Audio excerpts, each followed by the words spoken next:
Չիլին մինչև 20-րդ դարասկիզբը լուրջ գրականություն չի ունեցել, և մենք 20-րդ դարասկզբին գրականությունը սկսել է զարգանալ։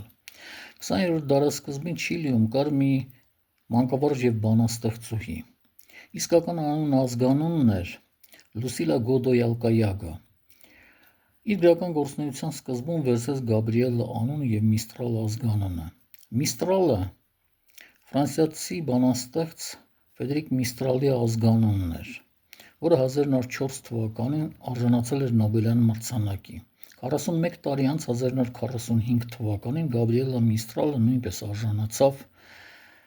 Նոբելյան մրցանակի գրականության ասպարեզում։ Շատ հազվադեպ է լինում, որ մանկավարժ բանաստեղծուհին արժանանա Նոբելյան մրցանակի։ Դարասկզբում Չիլիում կար մի երիտասարդ, անուն ազգանունն էր Ռիկարդո Էլիեսեր Նեֆթալի Ռեյես։ Իր գրական գործունեության սկզբում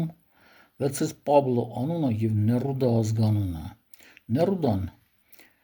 չեխ գրող Յան Ներուդայի ազգանունն էր։ Իր ազգանունը փոխելու պատճառներից մեկը այն էր, որ ծնողները չիմանան, որ ինքը ստեղծագործում է։ 1971 թվականին Պաբլո Ներուդան արժանացավ Նոբելյան մրցանակի։ Շատ հազվադեպ է լինում, որ մեկ երկրից 30 տարվա ընթացքում գրականության բնագավառում երկու հոգի արժանանան Նոբելյան մրցանակի, այն էլ այն դեպքում, որ ընդամենը 50-ից 100 տարի առաջ այդ երկիրը լուրջ գրականություն չի ունեցել։